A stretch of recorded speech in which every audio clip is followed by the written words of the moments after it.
സുരേന്ദ്ര, എന്തോ? അവൻ സ്റ്റോർ തുറക്കാൻ പോയിട്ടുണ്ട്. ഞാൻ പറഞ്ഞത് ഓർമ്മയുണ്ടല്ലോ? ഉണ്ട്.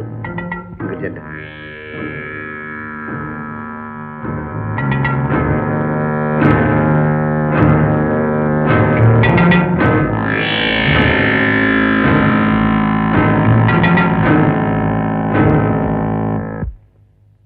Good morning sir. Good morning. എന്താ ഇവിടെ? അദ്ദേഹം മരിച്ച് ചൂടാറുന്നതിന് മുമ്പ് വീണ്ടും മോഷണം. മോഷ്ടിച്ചവനെ വെറുതെ വിടാൻ പറ്റൂ? മിസ്റ്റർ സോമനാണ് മോഷ്ടിച്ചതെന്ന് തെളിഞ്ഞു. സ്റ്റോറിൽ നിന്നാണ് മോഷണം പോയിരിക്കുന്നത്. സ്റ്റോറിന്റെ ചുമതലക്കാരൻ സോമനാണ്. ആ നിലയ്ക്ക് സോമനെ ചോദ്യം ചെയ്തേ പറ്റൂ. മിസ്റ്റർ പ്രസാദ്, അച്ഛനല്ലേ മരിച്ചുപോയിട്ടുള്ളൂ? ഞാൻ ജീവിച്ചിരിപ്പില്ലേ? ഇതുപോലെ ഒരു സംഭവം ഉണ്ടായാൽ ആദ്യം അറിയിക്കേണ്ടത് എന്നെയല്ലേ? പോലീസിനെ അറിയിച്ച് പ്രതി അറസ്റ്റ് ചെയ്തിട്ട് വിവരം അറിയിക്കാന്ന് കരുതി. മിസ്റ്റർ സോമനാണ് പ്രതിയെന്ന് നിങ്ങളെങ്ങനെ തീരുമാനിച്ചു? ചോത്സ്യമുണ്ടോ? നിങ്ങളാണ് മോഷ്ടിച്ചതെന്ന് ഞാൻ പറയുന്നു. നിഷേധിക്കാമോ? ഇതേ ഇൻസ്പെക്ടർ, ഈ കമ്പനിയുടെ ഉടമസ്ഥ ഞാനാണ്. നിങ്ങളെ ബുദ്ധിമുട്ടിച്ചതിൽ ക്ഷമിക്കുക. ഈ കേസിൽ എനിക്ക് പരാതിയില്ല. ഓക്കെ, ഞങ്ങൾക്ക് വിരോധമില്ല. വരൂ.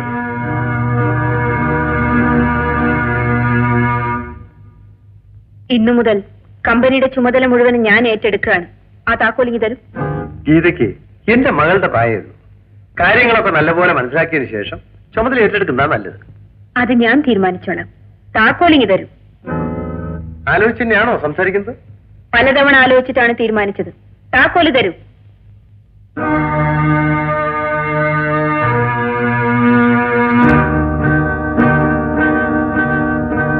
മിസ്റ്റർ സോമനിങ് വരൂ.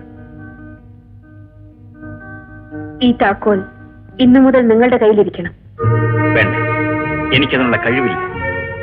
ഞാനിന്ന് അനാഥയാണ്.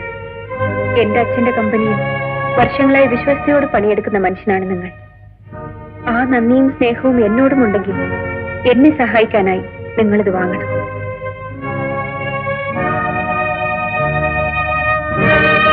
മിസ്റ്റർ സോമൻ, പ്രസാദിന്റെ ഈ കമ്പനിയിലെ എല്ലാ ബന്ധങ്ങളും അവസാനിപ്പിച്ചുകൊണ്ട് എന്തെല്ലാം അവകാശങ്ങളുണ്ടോ അതിന്ന് തന്നെ കൊടുത്ത് പിരിച്ചുവിടണം. എന്നെ വെറുതെ അങ്ങനെ പിരിച്ചുവിടാൻ പറ്റില്ല. എനിക്ക് ഈ കമ്പനിയുടെ ആദായത്തിൽ പങ്കുവേണം. തരാം. ഈ കമ്പനി തന്നെ ഞാൻ നിങ്ങൾക്ക് എഴുതി തരാം.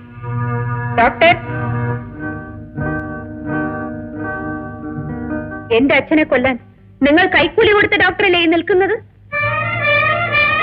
എന്താണ് നടന്നതെന്ന് പറയൂ ഡോക്ടർ.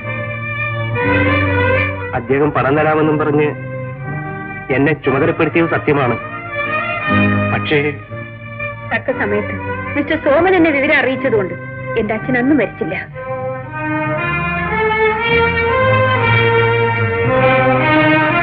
എന്താ ഇനിയും കമ്പനിയുടെ ആദായത്തിൽ പങ്കുവേണം? നിങ്ങൾ എന്താണ് ചെയ്യേണ്ടതെന്ന് എനിക്കറിയാം. പക്ഷെ എന്റെ അച്ഛനെ കരുതി ഞാൻ എല്ലാം ക്ഷമിക്കുന്നു. നിങ്ങളുടെ അവകാശങ്ങളെല്ലാം വാങ്ങിച്ചുകൊണ്ട് ഇന്ന് തന്നെ ഇവിടെ നിന്ന് പിരിഞ്ഞു പോകണം.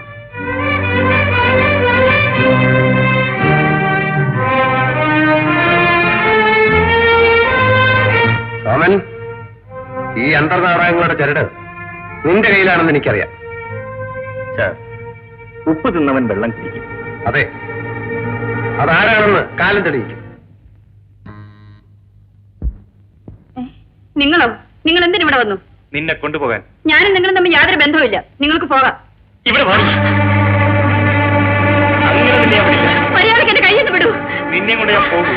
ചേച്ചി, ചേച്ചി! അയ്യോ, എന്താണ്?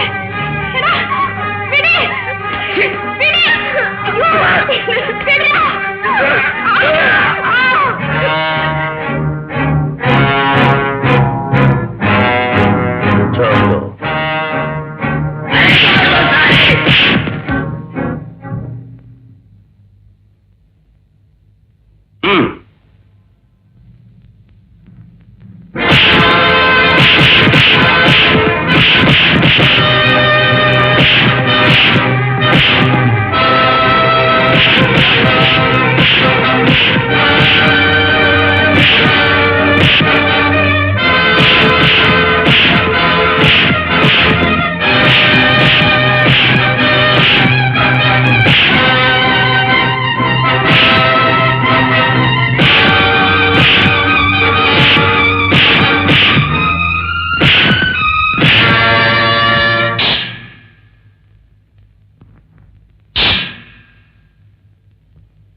കൺസ്ട്രക്ഷൻ കമ്പനിക്ക് റോസ്വുഡ് നൽകാനാണ് കോൺട്രാക്ട്.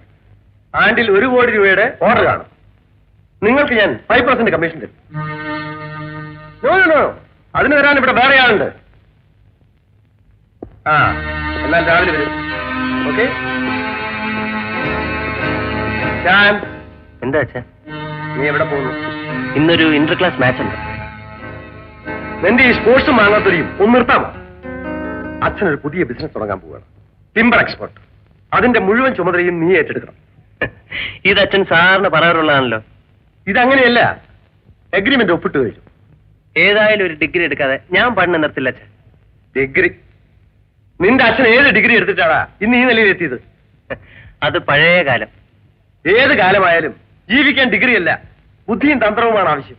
അച്ഛന്റെ വിശ്വാസം അച്ഛനെ രക്ഷിക്കട്ടെ. ഏതായാലും ഈ വർഷം കൂടെ കഴിയുമ്പോൾ എന്റെ പഠനം തീരും. അത് കഴിഞ്ഞ് നമുക്ക് ബിസിനസിനെ പറ്റി സംസാരിക്കാം. പോത്തിനോട് വേദം ഓതിയിട്ട് എന്താ ഫലം?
കടകടച്ചറിഞ്ഞല്ലോ, ജേഴ്സി മാറ്റിയിരിക്കല്ലേ. നിങ്ങൾ എന്താ ഇവിടെ നിൽക്കുന്നത്? സാറാണോ മാതാ കോളേജിലെ ഫിസിക്കൽ ഇൻസ്ട്രക്ടർ? ഞങ്ങൾ ഈ കോളേജിലെ സ്റ്റുഡൻസാ. ഞാൻ ആർട്സ് ക്ലബ് സെക്രട്ടറി. പേര് സെലീം. ഓഹോ. എന്റെ പേര് ഷാൻ. ഞാൻ ബാസ്കറ്റ്ബോൾ ടീമിന്റെ ക്യാപ്റ്റനാണ്. My name is Babu. ഞാൻ ഈ കോളേജിന്റെ ഫുട്ബോൾ ടീം ക്യാപ്റ്റനാണ്. നിങ്ങൾക്ക് എന്ത് വേണം? സാർ ഞങ്ങൾക്ക് സിന്ധുവിനെ ഒന്ന് പരിചയപ്പെടണം. ബൈ ദ വേ, ചുമ്മാ ഇരുടാ, കോളേജിൽ.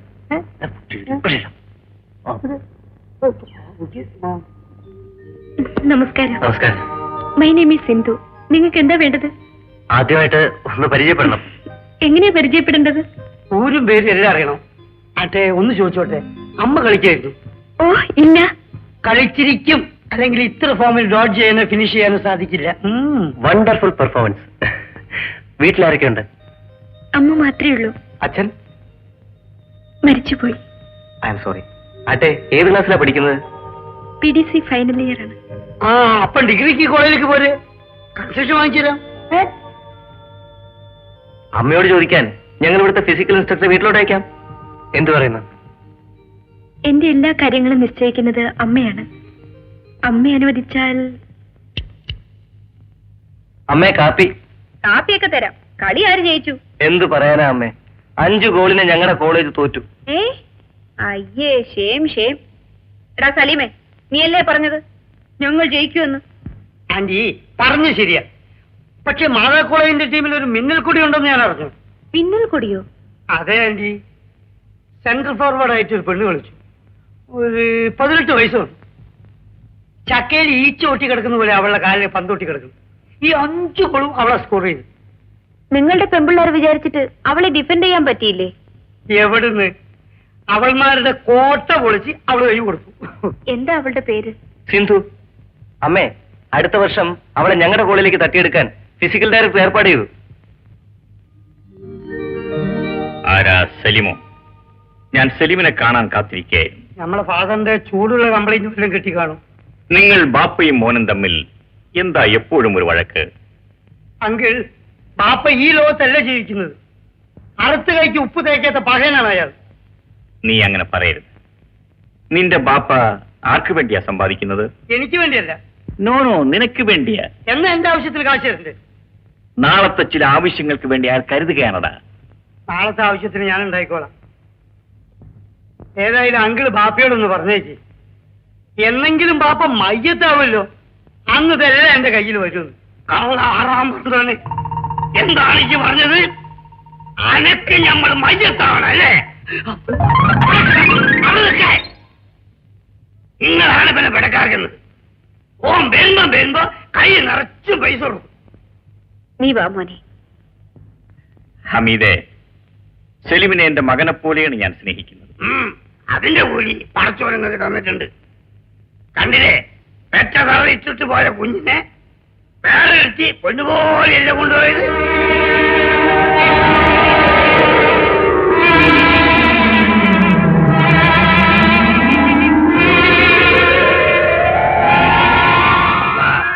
ഓളെ കാര്യം പറഞ്ഞപ്പോഴേ നിങ്ങളെ മുഖം മാറിയല്ലോ. ശരിക്കപ്പ നമ്മൾ അറിയാതെ പറഞ്ഞു പോയതാണ്.